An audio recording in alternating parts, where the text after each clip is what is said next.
Prayogo, NIM 210306-174. Saya adalah mahasiswa USU jurusan Peternakan Fakultas Pertanian USU 2021. Baiklah, saya akan melakukan praktikum anatomi dan fisiologi pada ayam kampung jantan. Struktur tubuh eksternal ayam kampung terdiri dari yaitu caput atau kepala, kolum atau leher, runtus atau badan, ekstremitas anterior atau sayap, ekstremitas posterior atau kaki, caudal atau ekor.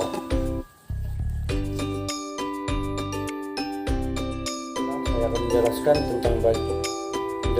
pada bagian caput yang terdapat satu rostrum atau paruh.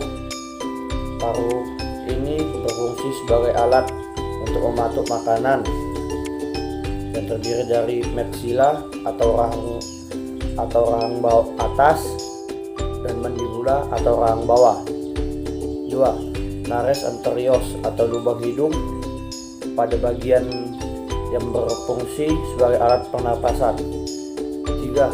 Cerah yang merupakan tonjolan kulit yang lunak pada pangkal paruh atas. 4. Organos virus atau indera penglihatan dan mempunyai 2 kelopak mata yang dapat digerakkan ke atas dan ke bawah. 5. Porus etus externus atau lubang telinga yang berfungsi untuk mendengar.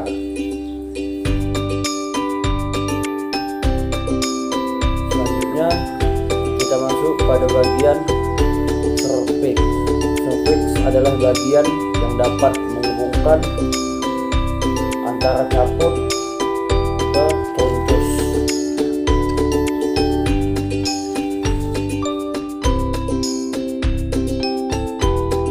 Bagian truntus terdapat bulu yang lebat menutupi bagian tubuh.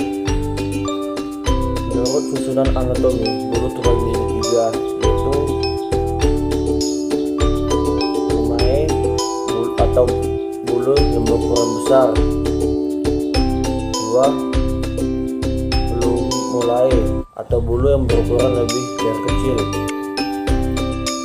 3.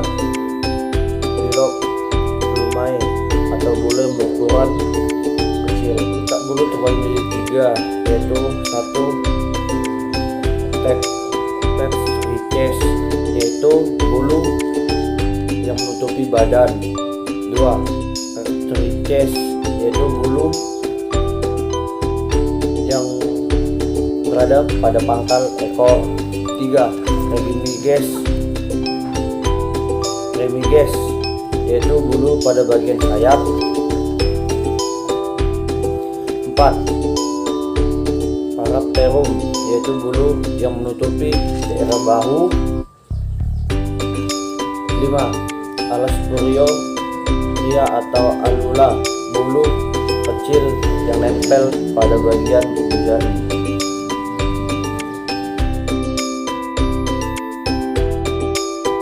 Kemudian kita masuk ke bagian ekstremitas anterior. Pada bagian ekstremitas anterior yaitu terdapat 1. Humerus atau lengan atas, tulang lengan atas. 2. Radius atau tulang penggumpal. 3. Ulna atau tulang hasta. 4. Fossa carpalia atau tulang pergelangan tangan. 5. Cervicotentatus, yaitu persatuan antara tulang carpalia dengan tulang mata carpalia atau tulang telapak tangan. 6. Digiti atau jari.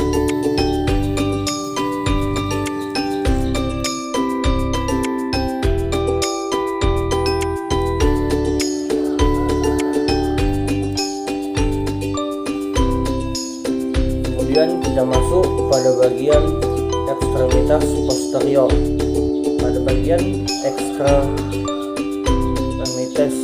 posterior yang terdapat pada satu os femur atau tulang paha yang panjang, dua patella atau tulang lutut kecil,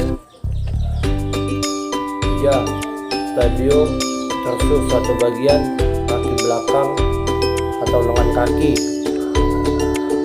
empat flagellum atau bagian belakang lengan kaki yang kecil,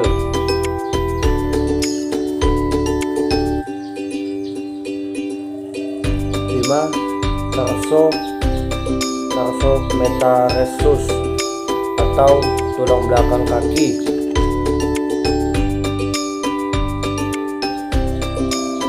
enam phalanges atau tulang jari yang terdiri dari 4 jari.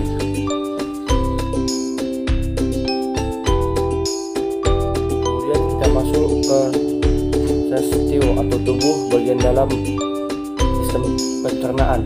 Baiklah, saya akan menjelaskan sistem pencernaan pada unggas. Sistem pencernaan pada unggas dimulai dari cavum, oris atau mulut, di mana pada bagian ini adalah tempat untuk masuknya makanan. Kemudian lanjut ke esophagus atau kerongkongan,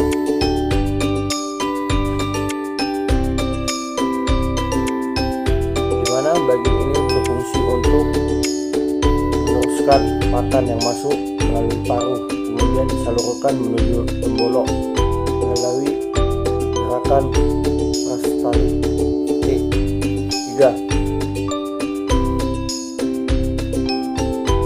From atau tembolok. Bagian ini berfungsi untuk menerima dan menyimpan makanan sementara sebelum masuk ke proventriculus, terutama pada saat memakan makanan dalam jumlah yang banyak. 4. Proventriculus.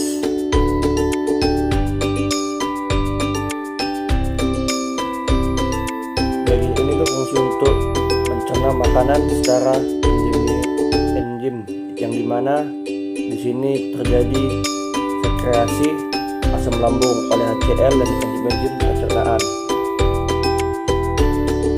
5. Gizzard atau ampulla, di mana pada bagian ini bekerja untuk memperkecil ukuran partikel makanan secara mekanik. 6. Intestinum teonus atau usus. Usus terbagi menjadi 3, yaitu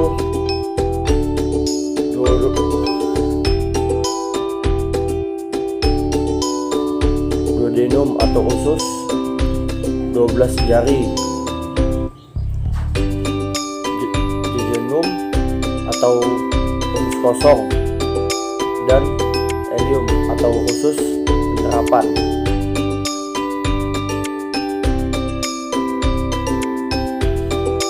7. Empedu.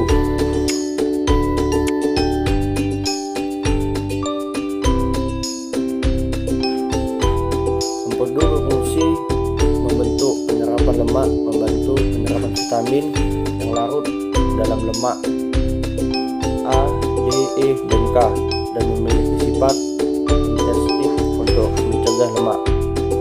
Yang ke-8, hati. Hati yang berfungsi utama hati dalam pencernaan dan observasi dalam reproduksi empedu. 9. CK. CK atau septum ini merupakan tempat terjadinya proses pencernaan fermentatif. Kolon. Kolon ini berfungsi sebagai tempat sementara untuk menyimpan kotoran. 11. Kloaka, yang untuk berfungsi sebagai tempat keluarnya kotoran. 12.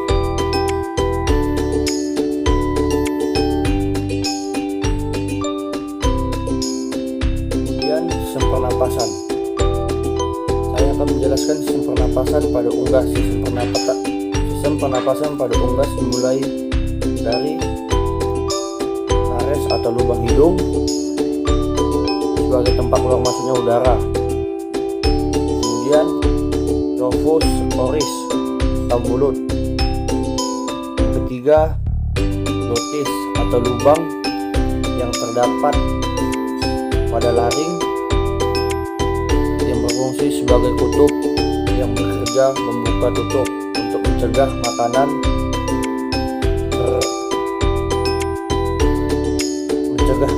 tertelan, cairan dan benda asing lainnya. Paru-paru.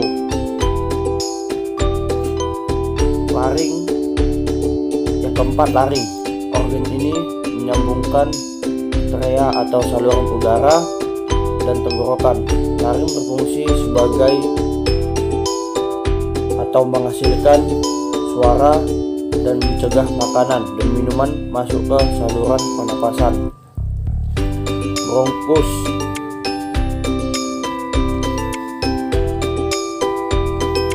Berfungsi yaitu melakukan atau menghangatkan dan membersihkan udara di saluran pernapasan. Ronikulus yang berfungsi sebagai konduksi serta pertukaran gas. Dan yang terakhir, paru-paru.